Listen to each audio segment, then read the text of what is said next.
Naamã, irmãos, ele era um general, ele tinha vencido várias batalhas, mas o que me incomoda nessa palavra é que ele não servia o Senhor. E a Bíblia diz que ele, apesar de não servir o Senhor, todas as batalhas que ele havia ganhado, o Senhor tinha dado na mão dele. Isso indica que mesmo antes do homem servir ao Senhor, Deus já trabalha na vida dele. Aleluia. E é interessante que ele era valoroso, ele tinha um enorme valor para o seu exército, ele tinha um enorme valor para o rei da nação na época. Mas a Bíblia diz, e ela faz questão de falar, de notificar que ele era leproso. Só que a lepra de Naamã não era conhecida por ninguém do exército, não era conhecida pelo rei também. Mas é interessante que essa lepra, vivia debaixo da armadura de Naamã. Nenhum dos seus comandados conhecia esse problema de Naamã. Mas Naamã guardava isso em segredo. E um belo dia, uma moça que foi colocada dentro da sua casa, essa moça descobriu o problema de Naamã. E eu entendo, irmão, que essa moça foi um instrumento de Deus dentro da casa de Naamã para resolver o problema daquele homem. Ele não sabia quem ele estava colocando dentro da sua casa. Por quê? Porque para ele era mais uma empregada. Para ele era mais uma jovem que estaria na sua casa. Mas para Deus era um mensageiro dele ali naquele lugar. A primeira lição que eu tiro é que muitas das vezes nós colocamos em nossa vida coisa que nós não entendemos. E é Deus que nos direciona. Deus direcionou Naamã para levar aquela menina. Quantas outras mulheres poderiam entrar na casa de Naamã, mas aquela menina era um instrumento escolhido por Deus. E eu quero crer que nesta noite, aqui e também aonde estão os nossos ouvintes, existem pessoas que são escolhidas por Deus. Elas não sabem que são escolhidas, estão longe da visão de Deus. Mas Deus sabe que elas são instrumentos. Estão longe da mão do nosso Deus, mas o nosso Deus um dia vai trazê-la para si. A Bíblia diz que Naamã pega aquela menina, coloca dentro. Ele tem um problema que ninguém conhece. Eu não sei qual é o teu problema dentro da tua casa. Aquele que ninguém conhece, que o teu vizinho não conhece, que a tua irmã não conhece, que teu marido não conhece, que a tua mulher não conhece, que o teu filho não conhece. Mas existe um Deus que conhece o teu problema, que conhece a lepra que te agonia, que te envergonha, que te tira da sua posição. Deus Santo. Talvez ninguém conhece o problema, mas o Deus que conhece o problema está revelando que você tem um problema. É verdade. Que você tem uma vergonha, uma lepra que te envergonha diante da humanidade, diante da sociedade. A lepra, ela tem uma conotação realmente negativa. Quando você lê na Bíblia, a lepra tem um sinônimo de pecado. Mas a lepra desse rapaz, ela envergonhava ele da sua postura e da sua posição. O interessante é que ninguém sabia, mas Deus sabia. E Deus então envia um meio de resolver o problema daquele homem. Mas o problema dele não era só a lepra e a vergonha. Ele também não conhecia Deus. E aqui eu quero crer, eu quero traçar uma linha de raciocínio para que você entenda que às vezes ninguém sabe por que você tem um problema. E a gente pensa, vamos levar ao médico, vamos levar alguém que pode resolver, quem sabe um curandeiro. Um que faz leitura de cartas, quem sabe alguém que lê um buzo, quem sabe alguém que reza, quem sabe alguém que benze, para ver se resolve o problema desta pessoa. Mas eu quero te dizer que não foi ninguém que benzia que entrou na casa de Naamã. Não foi ninguém que lia tarô que entrou na casa de Naamã. Não foi não. Quem entrou lá foi Deus através da menina dentro da casa de Naamã para revelar o problema e trazer solução para o problema daquele homem. Aquele homem vivia ignorado, quem sabe, vergonhoso, ganhava uma batalha lá do lado de fora, tinha a alegria do soldado, a alegria do rei, mas dentro da sua casa tinha tristeza. Dentro da sua intimidade tinha tristeza. E Deus então traz uma menina para revelar o problema e trazer a solução. Essa menina agora vira um instrumento. E ela diz: lá em Israel, na terra que você abateu, na terra que você lutou contra eles e venceu. E aqui eu entendo, irmãos, que esse homem tinha que ter uma incredulidade naquele lugar. Por quê? Porque se ele venceu, aonde está o Deus que não parou ele? Mas a Bíblia faz questão de dizer no primeiro versículo que as batalhas que ele ganhava, era Deus que dava a vitória. Pastor, o que significa? Deus estava com Israel, mas quem estava dando vitória a Naamã era Deus, era o Senhor, era Ele que dava batalha ou vitória. E aí eu entendo que quando essa menina entra na vida deles, ela vem para resolver o problema, para dizer que existia um Deus lá naquela terra, que eles abateram, que poderia resolver o seu problema. Ele vai desconhecendo Deus.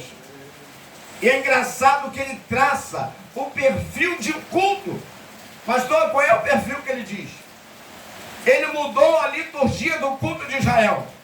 Porque lá na nação dele, eles pagam os profetas e os profetas vêm correndo. E o rei bate o pé, os profetas vêm correndo e diz o que o rei quer escutar. Mas na nação de Israel não. Lá o profeta fala e o rei abaixa a cabeça. Aleluia. Na nação de Israel, o profeta abre a boca e a terra treme, porque quem usa o profeta é Deus. Aleluia. Aí eu entendo que ele vai levar roupa, vai levar ouro, prata, porque ele entende que lá na nação dele se compra profeta, se compra profecia, se compra mensagem de Deus, mas na Israel não. Em Israel a mensagem vem de Deus para quem quer ouvir a voz de Deus. Aí eu entendo agora que quando ele chega lá, ele traça o culto. Eu vou chegar lá, Deus vai usar alguém, vai colocar a mão na minha cabeça, vai falar o que eu preciso ouvir e eu vou voltar curado, vou voltar purificado. Ele traça um perfil de um culto como se Deus tivesse subordinado a ele para fazer o que ele quer, na hora que ele quer. Mas Deus não age assim. Deus é soberano, é poderoso, é santo, é digno de honra, é digno de glória. E ele vai fazer o que, pastor? Deus vai estar no lugar dele. Eu imagino olhando para Naamã dizendo: coitado de você, Naamã, você não sabe o que eu tracei para você. Pastor, o que Deus traçou para Naamã? Veja bem, Naamã tinha uma lepra que não seria curado de uma vez. Por quê, pastor? A lepra de Naamã é um sinônimo do orgulho de Naamã. Naamã tem um orgulho muito grande. E ele então vai fazer o quê? Quando ele chega lá no reino, o rei rasga a sua veste e diz: sou eu Deus para curar você? Eliseu fica sabendo em Notã e diz para ele: diga para ele para vir aqui. E ele vai saber que tem um profeta em Israel. Quando ele chega na porta, ele traça o culto. Agora ele vai vir.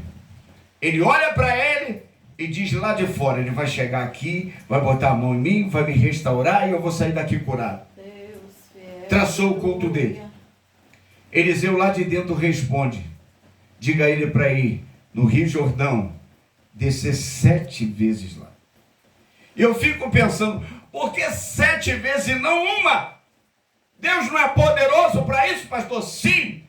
Mas a quantidade de orgulho de Naamã era tão grande que para tirar tinha que ser 7 vezes.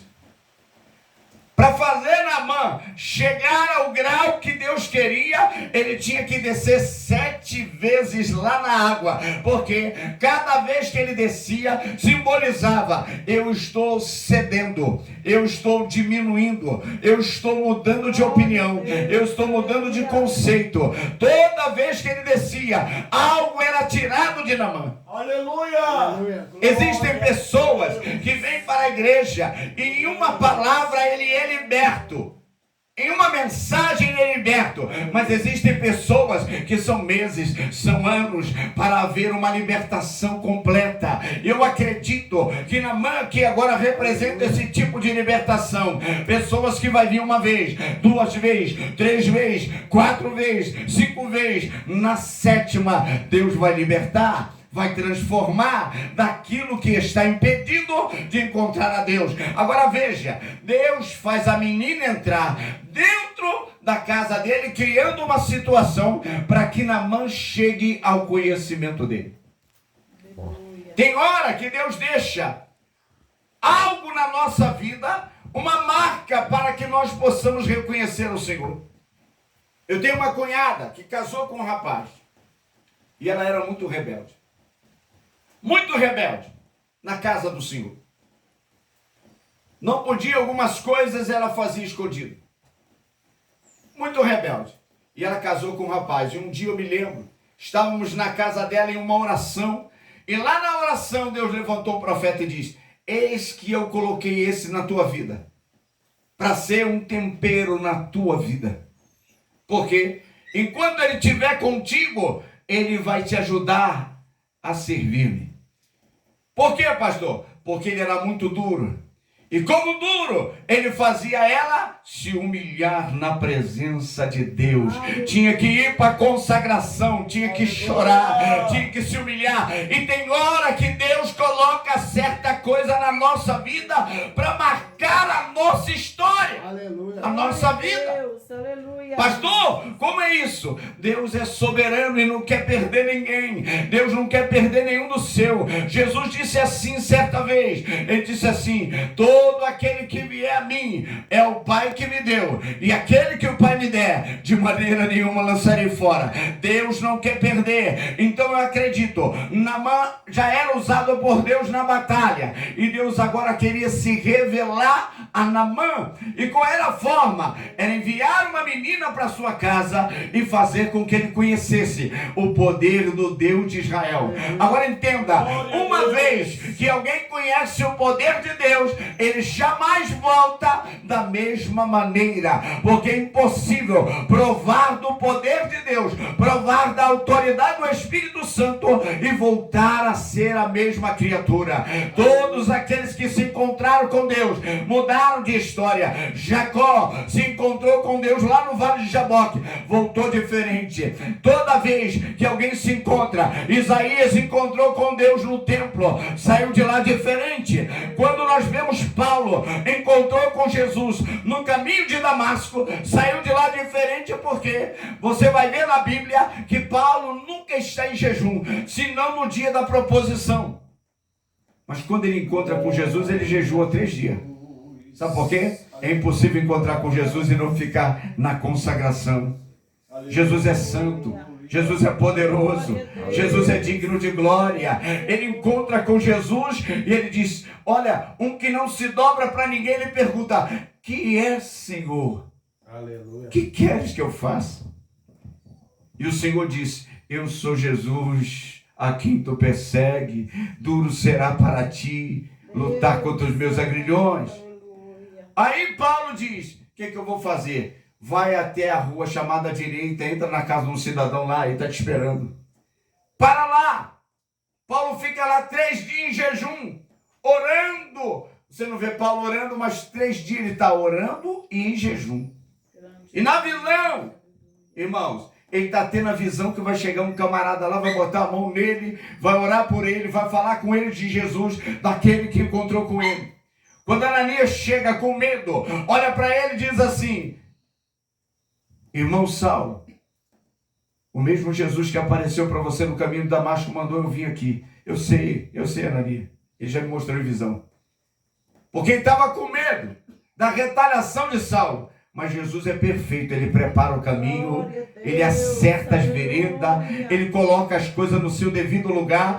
A Bíblia diz que quando Naamã chega lá, ele não ouve o que ele quer, ele fica indignado. Com quem, pastor? Com Deus. Você já viu pessoas que quando não ouve o que quer, fica indignado com Deus, fica indignado com a história? Ele estava indignado. Aí eu gosto, irmão, desse texto, porque tem dois servos ali. Servo, o papel dele é esse, é obedecer. Dois servos que vai ensinar um general como lidar com o Senhor, porque servo sabe que diante do Senhor tem que se dobrar. Ele olha para ele e diz: meu Senhor, se ele te pedisse alguma coisa grande, tu não faria? Ainda mais dizendo: desce ao rio. Que coisa simples, irmão, coisa gostosa é servo. Tudo se torna simples para quem é servo de Deus.